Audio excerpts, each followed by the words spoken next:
such a dig. Hi! I'm gonna wait until Dr. Natalia gets on and then I'll turn off comments. What do you guys think? And there she is!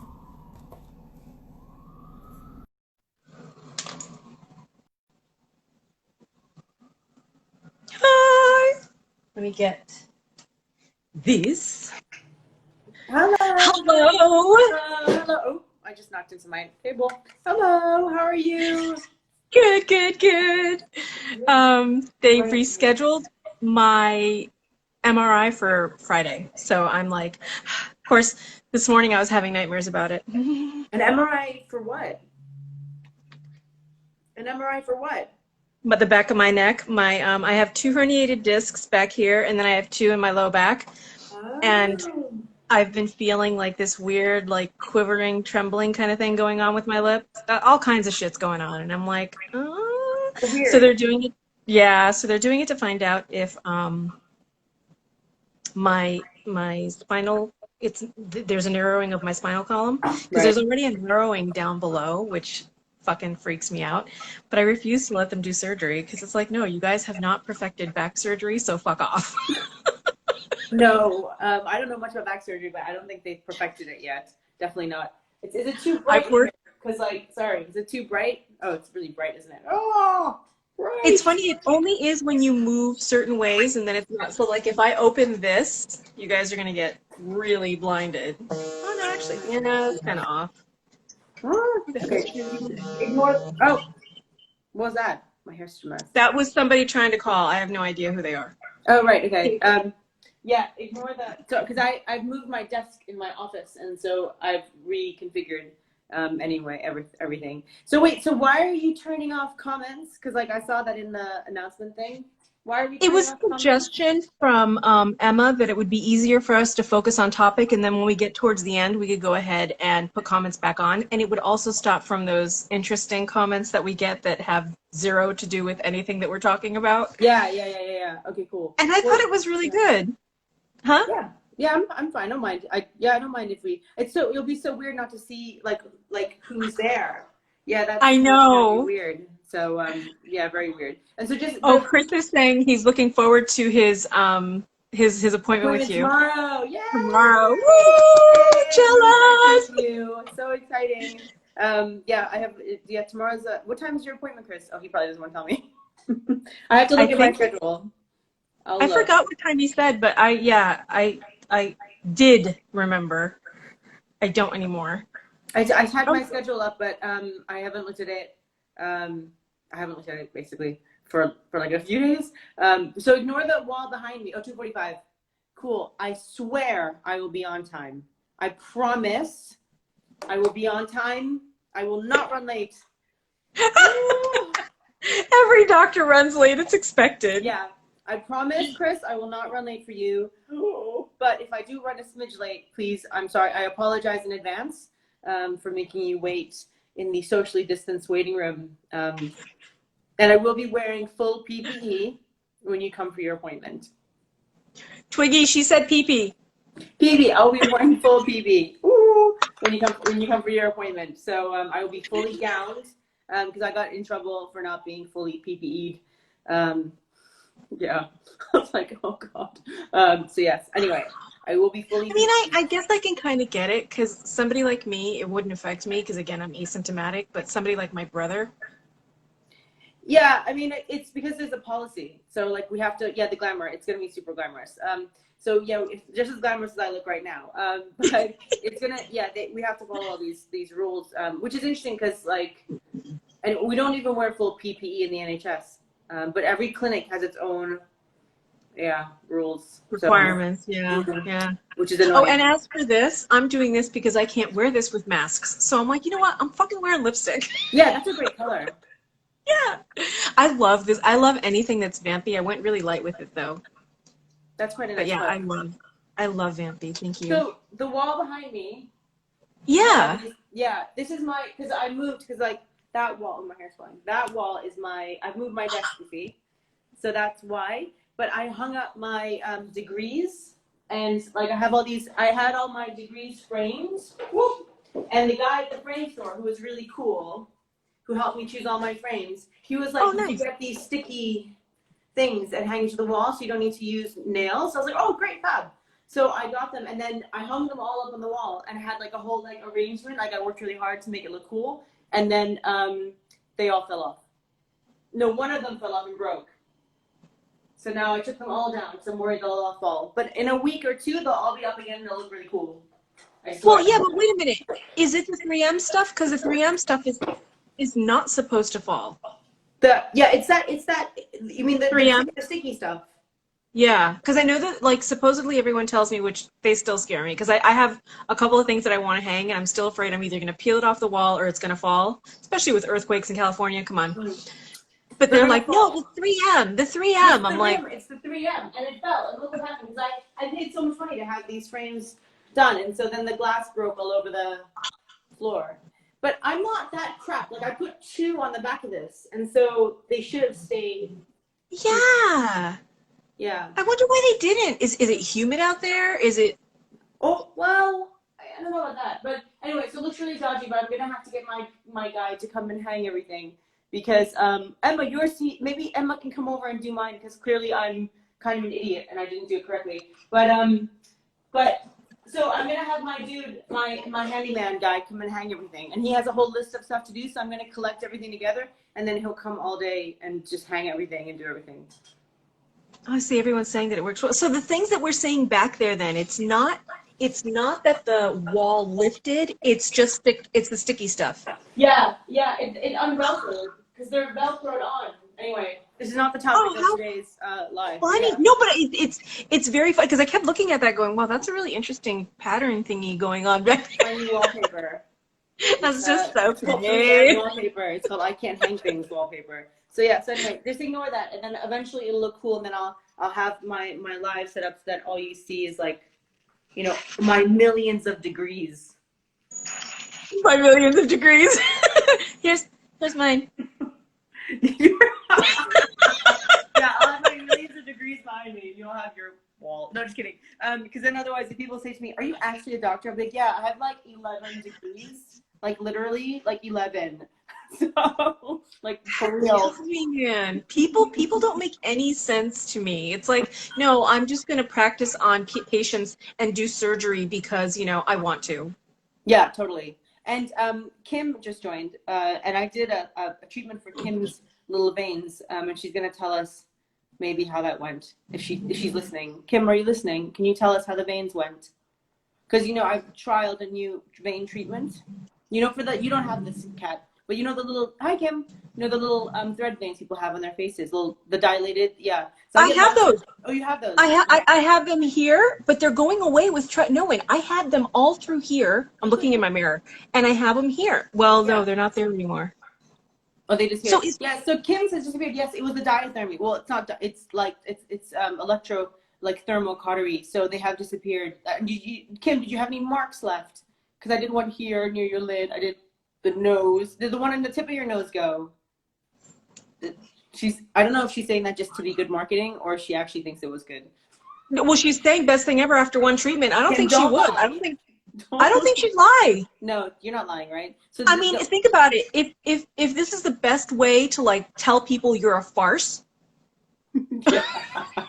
Yes, it's happening in London too. So it's the little, I did the one on your nose. I'm sorry if you don't mind me talking about this, Kim, but the one under your eye, here, and then the other little ones. And did even the one on your nose go with it? Oh, she's not. She will eventually tell us. But yeah, so I'm doing that in London too. I have the same apparatus. No, still there a little. The one on the nose. Yeah, the ones you had since childhood, but the others have gone. So we'll retreat that one then, the one on your nose. But it wasn't painful, was it? She's gonna say no. It wasn't painful. It wasn't painful. I was gonna say it was a little painful. It wasn't painful. No, I'm just kidding. You know, I did it in London too. So, because people have been asking me about that treatment, and you know, it's really quite simple to do. So, that's the third. It's a diathermy, or it's when you coagulate the. It wasn't painful. We actually have it on video. So we have it on video, and eventually we will do something with that video. So we have a video of it happening. So yes, I can do that treatment in London too. It's really quite straightforward. It's not painful. It's not a laser. So you don't have to worry about being tan or anything. So yeah. So anyway, I'll be doing some posts about Okay. that so I can let everyone know. Yeah. Yeah. So it's the same thing as the Thermavane, or the Vane Wave. It's the same thing as Vane Wave, Oh, okay. but just I not as don't even expensive. see, and I didn't know. God, you're gonna have like when I finally come in and see you, you're gonna have Your like a whole week of having to like look at my shit and do stuff for your me. whole face. Yeah. My face, because I don't see the little veins anymore, which I really did see before. No, there's still some there. They're like right here. They shouldn't go with tretinoin, to be fair. Tretinoin doesn't do Yeah. those. So they shouldn't really go, but maybe it's because I don't know. I don't know why that would improve, because it shouldn't really improve with tretinoin. And I But also have foundation. Well, not foundation, but I do what you do. I do from here to here. yeah, to get here. Yeah, I yeah. need someone to do And then I the do this. I need someone to do the treatment I can't do it to myself, so I need someone to do it to me. So I'm gonna have to like find someone to do it to me. But no, it seemed to work really well because I got these very thin little tiny needles. And it's really simple to texture. It's quite simple. If you know how to use a cautery, then it's actually quite straightforward. So anyway, right. If you're Very, coming to see very me, cool. I can not you cut because you're not coming to see me, but anyone who is coming to see me, if you want to trial it, I will do 1 or 2 just to trial it, and we'll do a little test patch, and then you come back and let me know if how it went. Yeah. Now, before we move on to Botox and fillers, how do you need to do that first, or before you would do something like CO2 fractional laser, or can you just do CO2 fractional laser and not worry about it? So I would probably either do the Botox like a week or 2 before, or we would do it a few weeks after. I wouldn't do it on the same day because that No, would. not Botox. That Oh, stuff. The oh, Thermavane. Yeah, so if you have a lot of broken vessels, I wouldn't do a CO2 laser over that area because that would potentially make it worse. But it would depend on the patient. So like with Caroline, for example, I didn't do her nose because she doesn't need, not that she has anything broken on her nose, but she just doesn't really need her nose done. But now she wants her nose done. So we'll do her I nose. want my nose done. I All noticed right, that it's okay. getting just a little tiny bulbous from all the sneezing and blowing. CO2 does not correct a bulbous nose. But if you set it really high, you can use it for that. But I haven't done that before. You're afraid of burning it off. Got it. I don't want to burn your nose off. Yeah. But I have done other things for Ryan and Five Minutes noses, but I'm not. Your nose is fine. I'm not going to do that to your nose. That's And it's probably just because of the way that this camera always gets me that makes me go, oh my God, my nose. But yeah. I have a crooked nose. yeah, because it doesn't look like that. My nose isn't straight.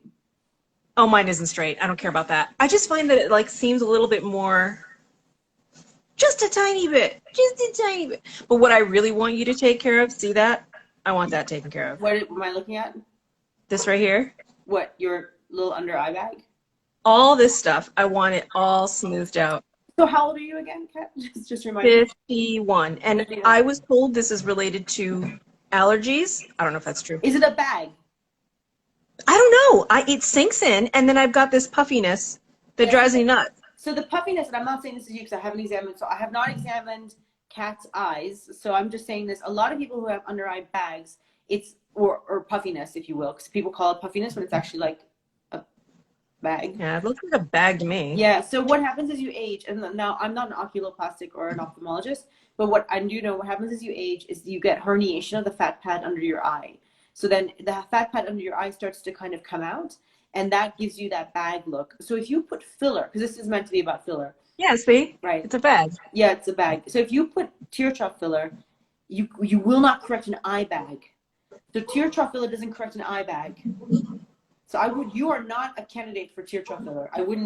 I'm very, sorry. You can do other things, but you can't, because I can't correct an under eye bag. You have to have that removed. And it's really cool how they do it. I don't know much I'm not an ocular, like I said, I don't do blepharoplasties myself, but I know how to do them, sort of. I mean, I wouldn't be able to do them, but I know how they happen. So basically, for the lower lid, they will lift out your lower lid, like pull it down, go behind it, and then, make an incision, remove the fat pad or pull it back, and then stitch it back together. So it's a scarless surgery for the lower lid if it's due to a fat herniation. So Okay. So Lucy, I think. how do you know if you're a candidate for under eye filler? So For something like this, I would want to go see the guy that I told you about, Dr. Gavami. Yeah, so you're like an eye doctor. So Lucy's asking, how do you know if you're a candidate for eye filler? I think that's what you're asking me. Well, usually if you're younger. So if you're like so I guess under the age of maybe 45, where you don't have fat herniation, because that is an age-related change, and that's not like ageist. It just is part of kind of getting older. One thing I do look at when I look at people's eyelids is I pull the lid like that. So if you look at my lid, I don't know, could I demonstrate this before? I think I demonstrated Yes. this in Caroline. You did it on Caroline's live. Yeah, so if you go like that, you can see that my under eye, so I have a bad tear trough, as you can see. And if I go like that, oh wait, let me get a good angle. And if I go like that, it improves. That's because I have a pseudo tear trough due to mid-face volume loss. So I need that filled in. So And mine doesn't. you don't have Mine, that. look at that, it bags. Yeah. So you have probably a fat herniation. So Probably from all the Lucy, I need teasing. to examine. So just because you don't have that, Lucy, you may have like a deep set eye. So you may have a natural tear trough that is just there, and it makes you because you're young. So Lucy's like, what are you, like 20? Oh, I think she's like 18, Lucy, 19. no, she's like She's 18. 20 or under. She's Lucy, really young. You're in your 20s. So if you're in your 20s and you have a pronounced tear trough, that's going to be anatomical. So that's not, mine is due to aging. So I never had this before. So over the past 5 years, it's due to aging. So my aging change is different from yours, Kat, my under eye aging. So mine is due to volume loss here. Oh, you're 31. Yeah, you're still young. What? I thought you were in your 20s. I don't know. I thought she was too. Holy shit, girl, you look good. I should really know how old you are. Sorry. But yeah, so with you, I just need to have a look at your under eye and see whether you would benefit from tear trough filler. Because you sent me, I think she sent me photos, and I think that was okay. Can it also be hereditary? Because my dad has it. Yeah, eye bags. My dad has eye bags too. It is hereditary, but it's definitely age related. So, yeah, because my dad got it as he got older. I did not have this when I was in my 20s. Hell no. Yeah, I mean, Hell I didn't have a tear trough. I never even thought I needed tear trough filler until about a year ago. So I do think this is really recent for me. And then I had tear trough filler done really badly, and I had to dissolve it because you could see the lump. It looked like I had a bag. So I had it done badly. I know what needs to be done, and I'm hoping Dr. What's his name? Dr. Peter in Dubai, he will do my tear troughs, and we'll do a film. I just didn't have time to do it when I was there last, but yeah, Lucy, I think it's hereditary for you, so we'll have to just have a look. And if we can probably do something to like fill it slightly if you want. Yeah, and see, with my family, it's just my grandmother, my father's side, and my father. I don't even think I think one of my uncles had it, but the other one did not. And then my mother's side, no, they don't. No, It's not my dad. It is, I mean, like, Dad, if you're watching, it's your fault. But not, yeah, me too. Thanks so much. But not everyone has this. So, like, for example, and I use Caroline as an example because I look at her face a lot. Yeah, I look at her face a lot. So she said Her face is fucking pristine. I want that. I want that. I want that. So she doesn't have an under eye bag. She also doesn't have a pronounced tear trough, and she's never had tear trough filler. So it's just that it's the way her face is structured. She just doesn't have that. So, but what we are gonna do for her is I'm gonna do a CO2 to her eyelids to tighten the skin of her eyelids because she wants a little bit of tightening of the eyelid skin. So would that do that with this too, the CO2, or is this probably like an eye lift? Yeah, so if you have too much skin there, then a CO2 isn't really helpful. So I don't think. I mean, look at that. Yeah, sorry, Kat, you have too much skin there. I'm not an eye surgeon, but I know when I look at people's eyes, I know if it's appropriate or not. So yours, sorry, no, but hers is. So we can do hers, but it's not the funnest thing to have done because you have to have a bunch of eye drops, and you have to have an eye shield, which is like a giant plastic contact lens. Yeah, and I don't know if I would be, hearing you say that in her live, I'm like, oh my God, I can't do that. Although, yes, you would, but it just freaks me out. Yeah, it's annoying. I'm actually kind of glad that, like, even though, again, you're not seeing me in person and you're making assessments by what you see, that you're telling me this, because I had already kind of thought that I would have to do all this shit with Dr. Gavami when I finally ever go to him, because I want him, once I get down to my weight, he's doing fat transfer to my butt, my boobs, and here if he can. But he's just fixing all that shit. And then you're doing the rest. Yeah, I'll take care of your skin. I don't want to do any of the structural stuff. You can leave that for Dr. Gabani. Well, is that his name? No. Dr. Gabana? Dr. Gavami. He's like the Gavami. He's like the world-renowned like instructor for this thing called S-curve that he created, which is the whole fat transfer thing. And he teaches people, no, you've got to do it this way. You can't do it that way. You know, if you do it that way, you're gonna hurt people. You can actually kill people and all kinds of stuff. He's amazing. He's a plastic surgeon. Yes. And he's just, I mean, I've seen a gajillion of them because we have so many here in California. I mean, come on, California. California is basically Essex in England, but it's like California. All of So California. all of California. So I've watched a lot of them, and I see these like mild imperfections that irritate the fuck out of me. Gavami doesn't have that. He's like pristine perfection. I love him. I love So him. wait, what is But it? no, Okay, what are you gonna do? You're gonna do a fat transfer? I'm going to have him do fat transfer to the girls and to my like hip area because my hips do this thing. You know how like when your hips go from here to like here for some reason? From I don't know. That's how my hips are. They're just like this. I hate it. So he's Okay. gonna fill that because I already have a big ass. I don't need that done. So he's gonna fill that area, and then he's gonna do the girls, and then I want to lift, and then and what's so cool is that I watch the surgeries, and you see this like this woman who like me right now, you know, has like a little too much in her midriff, and then boom, she's got this gorgeous what he calls S curve. Because if you look at it from his Oh, side, an it's S. yeah, Oh, S oh, curve, an and I'm S like, curve. dude. And then he gets rid of dimples on the butt. I mean, everything. The guy's like ridiculous. He's a magician. I love him. I love Awesome. him. Yes. But wouldn't you be the one doing this? Would I do a fat transfer into cheek? No, not fat transfer, but didn't you say that like with fillers and Botox? Filler. Well, you can. So there's a limit to what you can do with Botox. Someone asked before whether you could do change the shape of someone's nose with Botox. Not really. Not that I'm aware of. You can with filler, though. That's something I haven't done myself. So I need to like learn how to do nose. It's pretty straightforward apparently to do nose filler, but something I've never done before.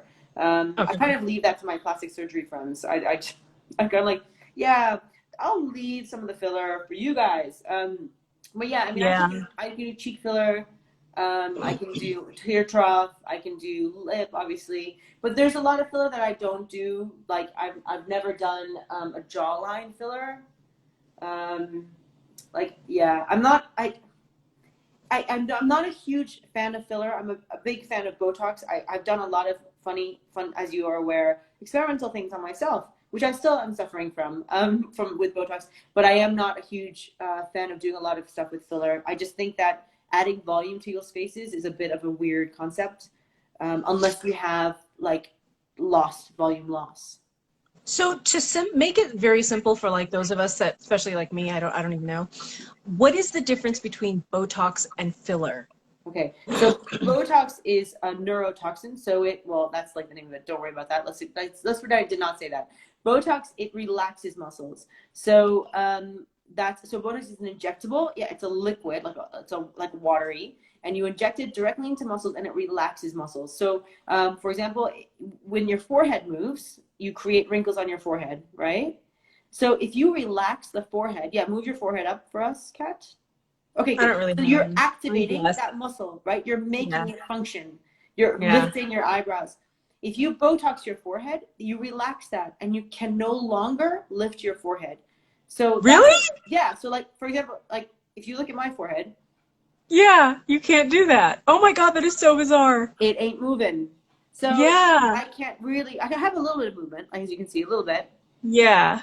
Woo! But that's it. So when I don't have any Botox, my whole forehead moves, my eyebrows move up, I can do big expressions like that. Yeah. And the forehead moving creates the lines on your head. So Which I have so little of. yeah, you don't have that many. So Thank God. that's everyone has forehead lines when you move your forehead. That is Yeah. absolutely normal. Yeah. So now the reason why people get Botox is in order to not have static lines. So there's two kinds of wrinkles. There's static lines, the ones that are there all the time, like you have them on Right. your glabella. This is called your glabella. Yep. And then there's dynamic lines, which occur only when you move your muscle. So yeah. So okay. So that's it. Yeah, dynamic lines. So I have Yep. no static or dynamic lines on my forehead. Yes. Lucky shit. Because I've put a lot of Botox into my forehead. I like it not to move. That's my preference. But some people don't like that heaviness feeling, so they want a little bit of movement, and that takes a little bit of kind of, it's not really art, but it's just kind of knowing your patient and kind of knowing how much to put in, so they just have a little bit of movement. But it can be a bit of trial and error. So I don't always know, if I put in 2 units in 4 places on the forehead, is that going to do anything in this patient, or is it going to completely freeze them? So if you put just a smidgen of Botox in my forehead, it'll do nothing, basically.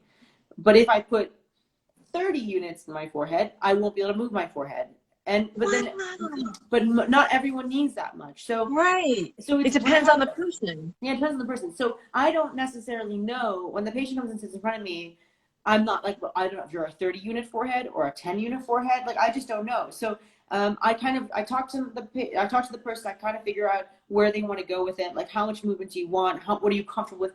What did you not like about the last time you had, for example, your forehead done? And then I tailor it to that. And then we start, I do a certain thing. I have a Botox map, and I do your little map, and then I inject it to where I think it should go. And then you come back in a few weeks and we reassess it, or in a few months. So it's a bit of a Oh, process. okay. So Okay, so that's like really fucking, yeah, we're gonna have fun. All right. yeah, so Botox moves. It takes about 2 weeks to fully kick in. Usually, you'll see the result within a few days, but really, we say maximum impact is going to be 2 weeks. So you can relax any muscle. So you can relax your forehead muscle. You can relax the muscles here, so you can't frown. So you can see I can frown a little bit. I can't Yeah. really frown. You Oh, can see, I frown. like that. I like that. Because my 11s don't stand out, so I don't care. Yeah, so if you have those static lines, then then you can not have them anymore with the right amount of Botox. If you have them already, you need a lot, relatively speaking, more. So the question is, what age do you start to have preventive Botox? Well, I don't really think about it like that, because the problem is, if you start using Botox from a very young age, and you do it all the time, you can get muscle atrophy over time, so you can get thinning of the muscle. And that happened to me in my early 30s, because I kind of Oh, overdid it. no. Because I have access to it. So I kind of just was like, Yeah. well, let's do loads, which was Yeah. stupid, because then I got so much thinning of my frontalis muscle on this side that you could kind of see my bone ridge, which is really weird. So it took a while for it to come back. I had to stop doing Botox for a while, and then it came back and it was fine. But so muscle atrophy is an issue. I don't really see it as preventative, though. If you cannot create those lines ever, then you almost certainly won't get them. Do you know what I Huh. mean? Yeah. Yeah. But then you'll never know because you keep doing it. So yeah, so that's with the only place that's licensed for Botox is I think it's forehead and this area are the two areas that are licensed for treatment, actually, with the FDA. But yeah, so anyway, so relax the muscles so you can't move your eyebrows. And what I tend to say to patients is, when you start noticing static lines, even if they're very fine, that's All when right. Hold on one second. Guys, I'm going to turn off comments. If you want to ask questions, post them in the post that's highlighted for Dr. Natalia and Botox, because we got to answer those questions too. And it's not fair to those people that actually asked the questions. So I'm going to go ahead and stop that. we'll see Sorry. what happens. Oh gosh, so weird not to see the comments. Like, I'm just talking to I know, but you know what? I'm gonna I forget. like what Emma said. She's like, it's really not fair to those that actually post the questions. So, Yeah, that's true. So yeah, yeah. so what other thing? So yeah, so the question I get a lot is preventive? I mean, in a way it is, but then the best prevention for wrinkles and aging is staying out of the sun, and using a retinoid. So topical retinoid. But yeah, so then you can relax these muscles. You can relax these muscles. You can relax the orbicular. Sorry, I was thinking, what's the name of this muscle? The orbicularis muscle, so that you can't create crow's feet. So when I smile. Wait a minute. So I can stop my crow's feet? Yeah. Oh gosh, you have a very active one, don't you? So yeah, you can. Yeah. Yeah, so you can freeze all that. So I don't have that. Oh, you should have seen them before tretinoin. They were down to here. Okay, yeah, so that helps. So I would always see, the thing is, patients always. I get this a lot too, and I think people are going to comment on this. When you come to see me for Botox for the first time, if people book in just for Botox, they have to. And I know it sounds horrible, but you have to pay for a consultation as well. And that everyone's like, oh, why? Can I put it against my Botox treatment? Do you know what I mean? Like, can I pay for the consult and use the money to pay for, the Botox? And I say no, because always the consult becomes a skin consultation, because I will always do a skincare thing and look at your skin before I do an injectable, because that is much more long lasting to look at. So I don't see the point in treating someone's wrinkles with Botox if they have crappy skin. If you have acne, if you have active rosacea, if you have very dry skin, if you have lots of pigmentation, I'm not gonna. It would be. You have lots of sun damage. Yeah, if you have it's gonna be negligent of me to just do Botox for you. And it's very rare to. I've never had a patient have absolutely perfect skin and just want Botox. That just doesn't happen. Yeah. So, and also, I have to talk to you a lot about Botox, because I mean, this is like a whole kind of conversation about, what do you want to look like? What did you not like before? So it isn't just like, come in for 10 minutes and we stick some needles in your head, adios. That happens after. So after we do the consultation and you decide to have Botox, and we do the treatment, and then months And, you know, then we just book you in straight for Botox. You come, you lie on the couch, we do the injections, and that's it. So Right. that's down the line. That's when once I know you, I know your face, I know what you want, I know how much you want.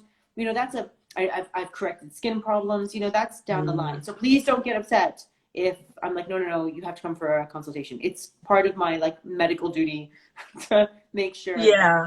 you know, I look at everything. And it takes a long time. It's like my consults are like 30 to 60 or 30 to 45 minutes long, depending on where I am. So it's not as if I'm just seeing you for 5 seconds. It's not, you know, an NHS GP consult. It's a proper, you know, An evaluation. actual, yeah, evaluation. So basically, if we were to like simplify, Botox is for relaxing, filler is for filling. Yeah, so sorry, let's move on from there. Yeah, so with the relaxation thing, you can also relax other muscles too, but generally people look at 3 areas. So forehead, glabella, around the eyes, but then you can do like nasalis, like your bunny lines. You can stop from making those, like that. Bunny? I don't think I have those. No, you don't. I have Oh, them. yeah, they're really mild. Who They're really cares? mild. Some people have really intense bunny lines. And one thing Really? you'll see, yeah, it's really funny. But one thing you'll see is that someone who's had a lot of Botox to their forehead and their glabella, when they want to frown or make a facial expression, they'll end up over activating the nasalis muscle, which is here, and creating more bunny lines. So you see some. I see that on TV and stuff because I watch. One of my favorite shows to watch is The Real Housewives of whatever city. Okay. Because they are Botox and Yeah, Fillerville. and they have so much stuff going on their faces. And I watched it for like 2009 all the way to now, and to see the women's faces change, it's really interesting to see how much work they've had done. And then you can see them. So in the earlier years, they would just like, for example, do their foreheads, and then they would smile and stuff, and you could see them just moving their bunny lines, and they couldn't move anything else. So I'm like, oh, you know, when I see that, I'm like, you Yeah. have to also do a little smidge here, a little smidge here, so you don't look really weird. Yeah. Yeah, I should probably do Oh some. my God, that's fucking nuts. Okay, Yeah, so so from that you can do that. Then you can do the lower mouth, which I messed up when I did to myself. You can do the platysma, which I did to Mimi last week, and you to kind of lift the jawline. I don't love that because I think it makes it hard to kind of smile properly. oh And yeah, I don't want my smile altered. Well, yeah, I and because do. you I have do. to, yeah, well, you can Yeah. risk kind of screwing up the way people's mouths work. That happened to Caroline. I didn't do it. Someone else injected her platysma, and then she wasn't able to like use a straw properly. And but yeah, and I should really make that very clear. I don't want to alter my smile. I just want this whole side to stop sagging. That's it. So Okay, so that's yeah. different. But then also what we can do with Botox is we can, you have a muscle here called your masseter muscle, which is really, really strong. So if you clench your jaw, you can make it stick out. Yeah. So if you want to slim that jawline down, putting a lot of Botox into that masseter can kind of give people more refined. So you know people who have very like pronounced masseter muscles. Oh yeah, yeah. Yeah. So then you can help to kind of even that jawline out by injecting. It hurts a lot. I've had it done to me. It's really painful because it's also a treatment for teeth grinding. So if you're I don't. What about teeth clenching? I'm not a grinder. I'm a clencher, and I have TMD. so if you inject supposedly if you inject the masseter and atrophy that muscle, you won't be able to like grind your teeth or clench your teeth when you sleep that much. Because that we think that part of the reason that becomes hypertrophied or bigger is because of kind of grinding and clenching at night. So then you get hypertrophy there. So it's 150 units of Botox though. It's pretty expensive to do because you have to put 75 and 75. It's a big volume to get that to atrophy down. But it But does if you last. have Mhm. you, and this was speaking in the U.S., so you don't know that. I'm assuming because I have TMD, I could get my orthopedic or my orthodontist to do it Yeah, and you because I can have ask them. TMD. Yeah, you Yeah, can ask because them. they told me that I have like micro cracks on my teeth because of how much I clench. I'm like, Yeah, so it's worth asking, because most dentists do Botox now anyway. oh, okay, good. Should we get They to the find it's questions? good. Sorry? Should we get to the questions? Okay, wait, and filler. We didn't talk, what time is it? Oh, we have Oh to, yeah. filler. So filler is something totally different. So filler is for volume loss. That's what it's made for. That's why it exists. Because as you age, you lose volume in your face. So you Hmm. lose temple volume, you lose cheek volume, everything kind of drops down. And so that's what filler is made for, to replace volume loss. Like upper lip volume goes down, so you use it to replace it. However, over the past like 10 years, maybe, filler has become something to restructure people's faces. which is where what people do with it now. So now it's like, I love Kim Kardashian, and you all know that I'm a massive Kardashian fan. But her I'm whole not. face. Oh, you're not. I'm a huge fan. Like, I know everything about this family. Like, I love them. So I one day I will go to Calabasas and I will stand outside their house and I'll be one of those crazy people. So love them. But I will say she's had a lot of filler. Okay, and Yeah. they all have had a lot of filler, and that's where it's kind of, I think, kind of where it's come from. So having these very pronounced cheeks, and like doing the jaw filler and like the chin filler, you know, that is restructuring people's faces. Unless you have a deformity, like, I know it sounds horrible, but unless you have like a deformity, you don't really need filler.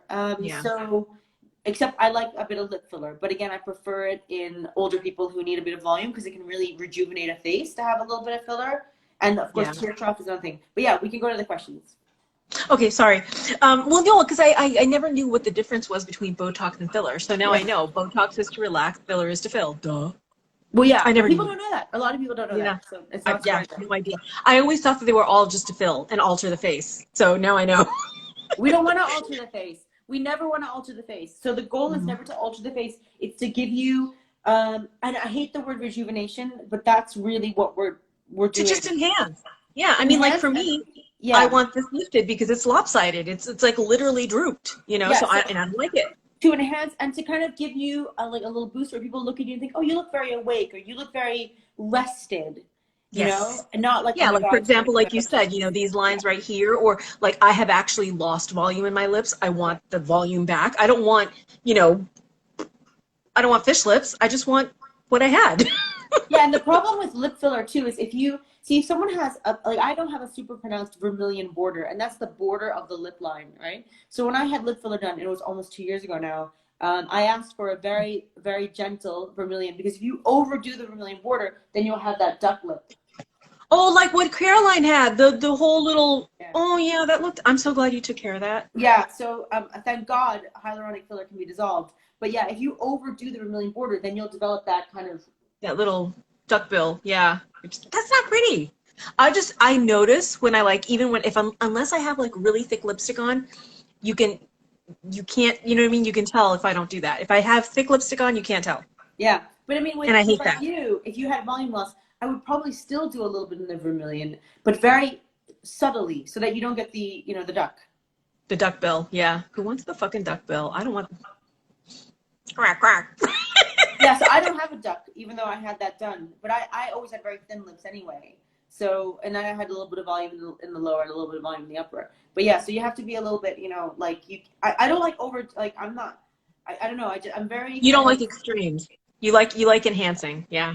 Yeah, like and that. I'm not just saying that because that's what people say, because that's what everyone wants to hear. I legitimately, like, it scares me if I make someone look a bit. I've never made anyone look crazy, so I'm very subtle, and then we can always add more. So yeah, go small. More. Yeah, no, go big, go home in this case. Go small. None of that. Build up, yeah. So yes, from Carolina 2604. Yeah. When you have Botox in your forehead, do you get a droopy eye? I had it done twice, and it happened both times, so I won't have it done. So, right. So that has to do with placement of Botox. Now, obviously, I don't know what your face looks like, but generally there's one area that's considered a danger zone for a Botox injection. So if you look straight ahead, it's the area from the mid-pupillary line. So it's the middle of your pupil down to the lateral edge. So like that. So this box, you don't really want to inject with Botox. And if you are going to inject it, you have to be very, very careful not to cause an eyebrow droop. So, you know, this is a danger zone. So potentially you had Botox put too laterally or too close to the eyebrow, and that gives you that saggy look. Because this muscle here is meant to lift your brow, this one. So if you relax that muscle, you're going to add and cause a droop if you have a tendency towards a droopy lid. So it depends on, it just has to do with looking at your face and kind of deciding where it should go. So if I have a patient with, I always put a smidge of Botox here to stop a Spock brow here, but I generally don't go lower. And so when I see someone 2 weeks later and I see that they're doing a little bit of this and it's too much, then I'll put a little smidge in here just to calm that down. But if you put too much in the lower brow, you can cause it to droop. Wow, okay. Caroline 2604, if you have any questions on that, go ahead and post it in the same area that you posted the question and we'll answer back. Lucy, I think we already answered Lucy Dawson. I want tear filler. I have spoken to Dr. Talia about it. What could go wrong? Also, if under eyes, where does it migrate? So what could go wrong? So the most serious consequence of tear trough filler is blindness. Whoa! Yeah.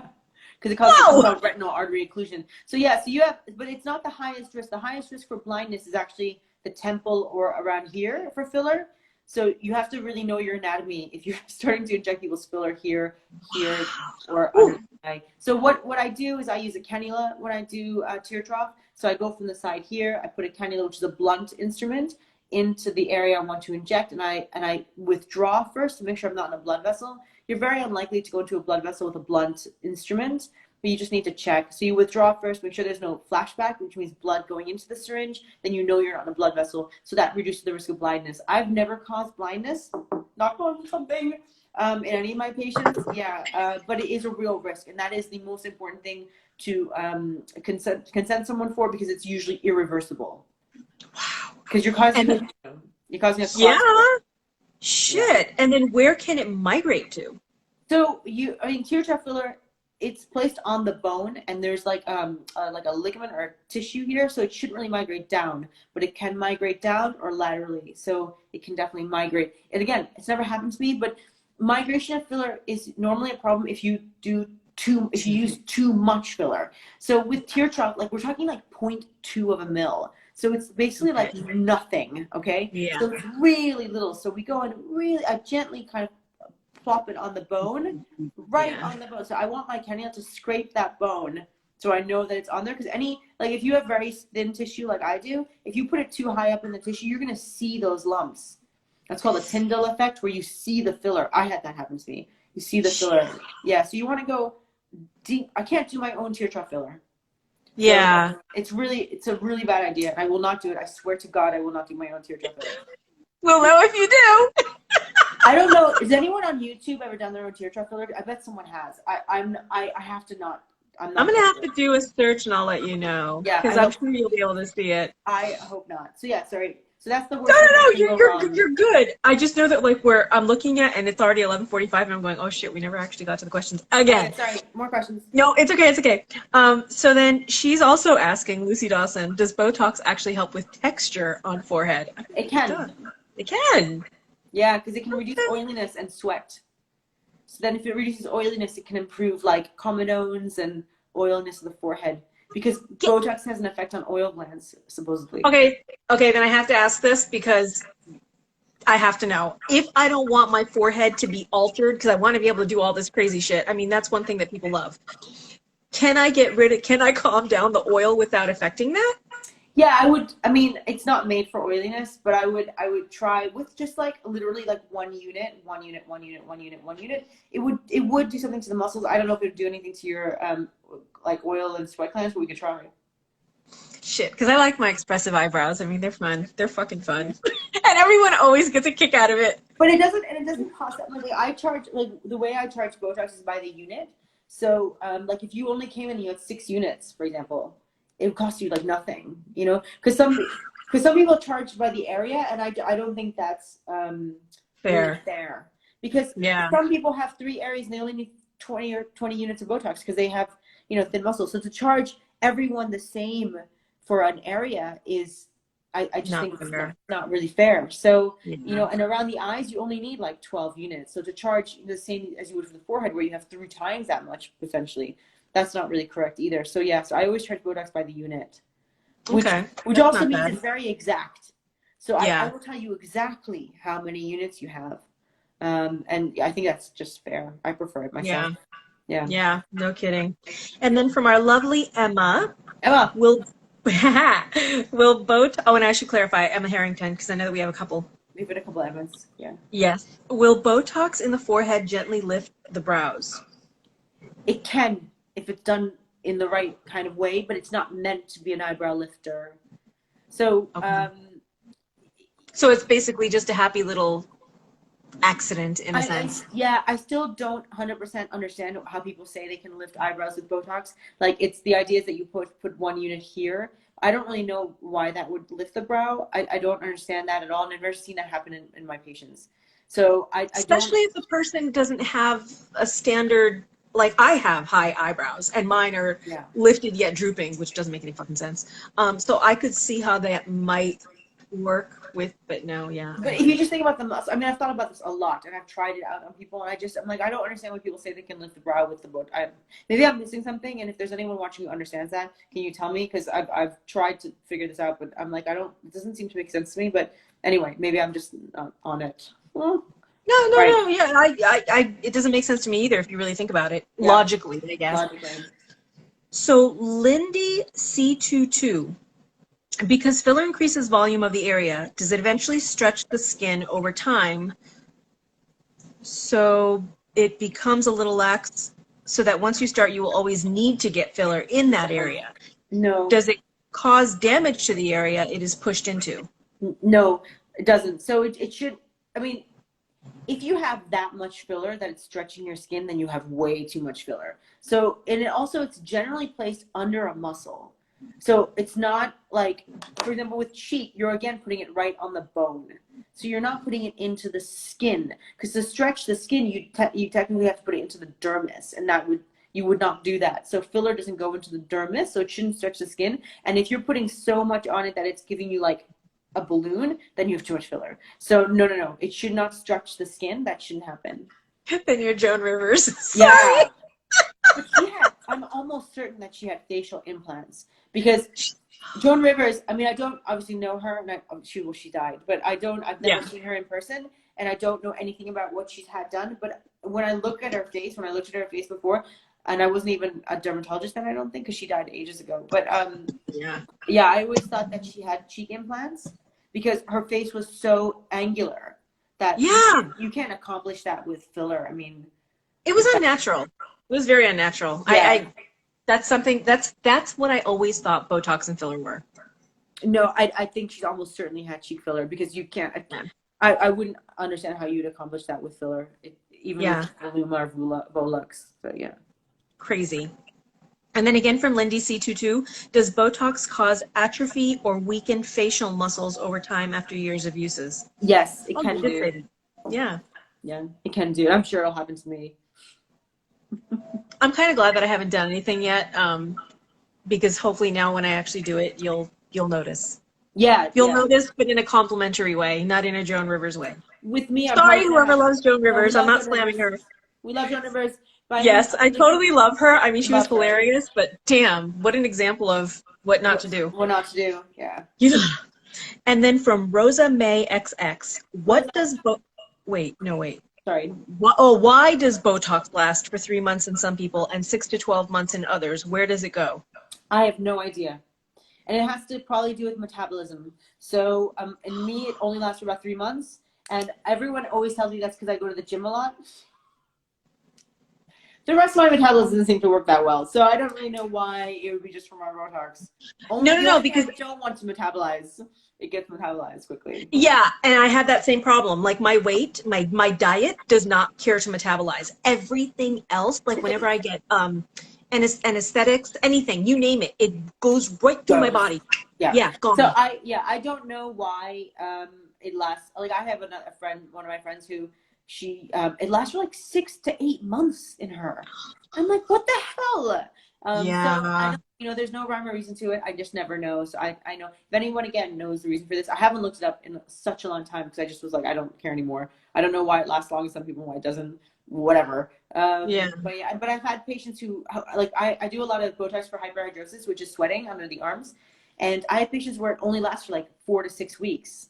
I know, and I'm just like, and I never understand, and I've looked into why, and I've tried to understand if it's the Botox I'm using, like what is the problem, and I just cannot figure out a reason why it doesn't last so long for everyone. It's really frustrating. I've always been told by every doctor that I've ever had to have anything like that done with, well, in terms of like anesthesia, anything like that, oh, your body just processes it and absorbs it too fast. And I'm like, well, why doesn't my fucking metabolism metabolize as fast? Yeah, what the So hell? So yeah, yeah, I you don't know. know, I can't answer that. And fuck that bullshit. I can never predict who is gonna have that or not. So yeah. Anyway, sorry. It's a bit crappy. Yeah. And then again from Rosa May XX, if you have Botox for a number of years and then stop, will you look like you've aged a lot suddenly? Good No. question. No. Nice. No, no, you'll just, because you have to remember that wrinkles, and this is where the preventive thing comes in. Wrinkles, static wrinkles form over time by use of muscles and kind of weakening of the tissue overlying the muscle from using it. So if you are unable, like I am, unable to move your forehead, then you don't get that age-related wrinkling conceivably. So no, when it wears off, I will just go back to looking potentially like I looked when I was 30, though. However, you have to remember that as you age, regardless of sun exposure, you will lose collagen and elastin in your dermis. So I would imagine that my forehead wrinkling is going to be worse now than it was when I was 30. Not because I'm using Botox, but because I've aged. Like, no matter how much tretinoin I use and, you know, how I stay out of the sun, you will always have chronological aging of the skin just due to time. And I Yeah. can't do anything about that. Yeah, so I almost certainly have more wrinkles now than I did when I was 30 when I started using Botox, which is about 10 years ago. But I won't know really, though my whole face is aged. So I know I look very different now than when I was 30 because I've gotten older. And that's a lot of reasons. So yeah, it's kind of a tricky one because Botox doesn't accelerate aging or necessarily stop it because the natural aging progression will still occur. Right. Yeah. Okay. But I mean, I think what they're trying to say is like kind of like let's go sci-fi here. When the witch doesn't get her whatever energy from a young person, okay, she suddenly wrinkles. You know what I mean? Yes, Like with a that doesn't matter of happen. minutes. Okay, good. That doesn't Okay. happen. And I think that's what she was worried about. Right. Sorry, Which Rosa. That doesn't happen. very, very good question too. Yeah, good question. Okay. Oh, this is a good one. This is actually a really good one. Jamie Laundry. Oh, laundry. There's a Facebook group called Botox Dice Sports Side Effects. Dysport. There are hundreds of women reporting neurological and other symptoms following injections. I canceled my Dysport appointment after reading the posts. What is causing these symptoms? Injector error, injecting into a blood vessel, underlying autoimmune disorders that are perhaps triggered by the toxin. I want Botox, but I'm honestly terrified now. I think bottom line is it depends on who you go to. Yeah, oh, I have no idea, to be honest. Dysport is a different kind of, it's a different kind of Botox. It's the same thing. Botox is a brand name. So what we should actually be talking Oh, about is neurotoxin because that's the generic name for injectable. So there's a couple of different types of Botox. Botox is a brand name made by Allergan. There's Dysport, there's Botox, there's I can't remember any of the other names, but there's other ones too. So basically we're talking about neurotoxin injecting. I don't know, and I've never seen that in one of my patients, and I couldn't tell you if those claims are true or not. So I don't actually know. So and I mean, it could be so many factors. It could really just be that the person that was doing the injecting was doing it wrong. what I mean, I would be surprised if someone developed like an autoimmune disease No, no, from. no, no, no, no, no, no. The effects are hundreds of women are reporting neurological and other symptoms following injections. And she's asking what is causing the symptoms, injector error, injecting into the blood vessel, or an underlying autoimmune disorder that perhaps triggered the toxin. I have no idea, but I don't think it's injector error. Okay. Because the thing is, if Botox caused serious neurological problems or things like that, it would be taken off the market. Those would be like black cards against the book. Yeah, the FDA would be like, oh, no, it's too dangerous. Yeah, so if it was truly dangerous and there's hundreds of women reporting this, then we wouldn't have it anymore. So I'm not sure if these are, you know, I don't want to use the word fake news. Exaggerated claims. Exaggerated claims. So, but There you people go. blame a lot of things on a lot of things. Like that's what happened with Roaccutane. I mean, or Accutane. People blame everything on Roaccutane. And then it's gotten a really bad rep because of that. And actually, it's a very safe drug when taken correctly. And You know, and it's funny that you say that because I never knew what Accutane was for. And the moment I heard the word Accutane mentioned in these conversations, I'm like, oh yeah, I heard all kinds of bad stuff about that. That's something you don't use. And then I find out that it's for fucking like tretinoin. And I'm going, yeah, it's oral tretinoin. yeah, I had no idea. Yeah, yeah. And the thing, I actually worked, real quick side note, I actually worked on marketing for Allergen. I didn't know that. Oh, Allergan. cool. Yeah, yeah. I didn't even know that it was Botox because we weren't allowed to read what it was about. It was like all confidential bullshit. Oh, okay. Um, Carolina 2604, which gives a better result if you have lines above the lips? Filler. So basically these, filler or Both those Botox. lines. Yeah. Yeah. So filler or Botox. So it's a combination usually, but you have to be very careful when you do Botox to the upper lip because it can make you not be able to use your mouth properly. So yeah. So What is gone? yeah, I would usually start. I like It this. depends on the person, but often I would start with doing a bit of filler to smooth it out, and then I also inject very very thin filler like a Restylane Light or Vital or Juvederm Hydrate just to plump up those little lines. But you can also do filler if you have very deep lines, then you could use a slightly thick one like Volbella to like fill in those lines. But it really depends on the patient. You have to be careful around the mouth, but of course, like everything, filler can be like every hyaluronic filler can be dissolved. So if you really Oh, hate it, good. you know, yeah, it's not the end of the world basically. Good, good, Yeah, good. it can all be dissolved. Yes. Yes. And then for from Margot M. Simpson, can either of these treatments help sagging jowls, or would you recommend something else? And I want to know that too, because I got some sagging jowls. Of Yeah. course, I have to lose weight, so. Well, no, nothing can fix saggy jowls. Not that I can do. So what you need is a facelift. So nothing non-invasive. Yeah. No, people ask me that all the time. Like, it's sagging. What can I do? I'm like, well, no, nothing I can do. So I would definitely suggest surgery. If you have lax skin or laxity here, then you need that tight. People always come to me. Literally, this happens every day, and they say, "What can you do to make my, tight like this?" I'm like, "Well, there's nothing I can do. Like, nothing." I can correct the skin, make it look nicer, but if you want a structural tightening, that's going to be a Oh, because that's structural. Got it. Okay. See, like for me, I don't know about you, Margot. I just need to go out and drop my fucking 40 pounds and you won't even see it anymore. Yeah, but then so weight loss can help with like sagging. Thing is, a buccal fat pad usually doesn't respond to weight loss. So if you have a drooping, as you age, your buccal fat pad can descend due to gravity, and if that happens, Yeah. then you can have generally stuff here, and that's your buccal fat pad, and that will not respond to weight loss generally because buccal fat pad doesn't reduce in size when you lose body fat. It's like a special type of fat. But your buccal fat pad. And I only noticed this since I gained weight, so I don't know. I'll have to see. Maybe you're right. Hopefully it goes away. Yeah, if not, I'll just get it done with Dr. Gavami, whatever. Yeah, he can just take some fat out for somewhere else. Yeah, exactly. So from Chris, Mr. CRH367. Hey, Chris. Kat, can Botox help define the jawline? Ah, that's what we were talking about. Also, does Botox last longer, shorter on different parts of the face?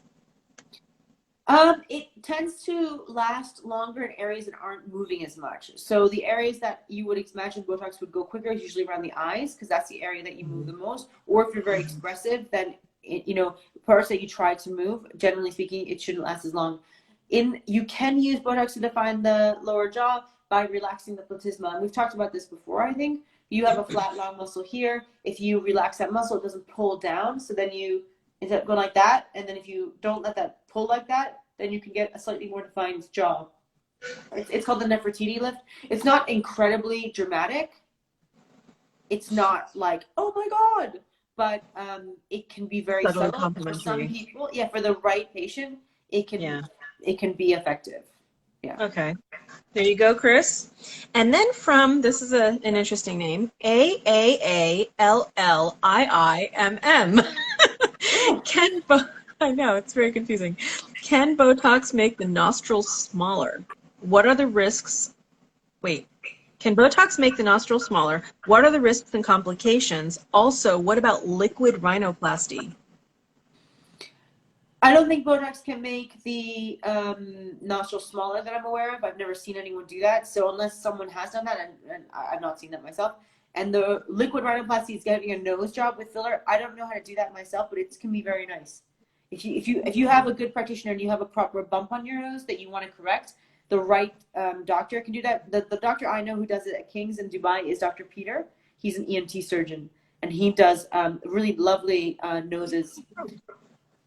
So okay. And what would the risks and complications of that be, or is that something that he would have to answer? I think you would have to, I can't tell you the risks of complications. I mean, I would, the risks are always going to be thrombosis, but you have an artery here that you could stick filler into that could cause problems that also connects to your eyes. So I think the blindness thing is always going to be a risk. But again, it's because I don't perform that procedure, I'm not the right person to talk about it.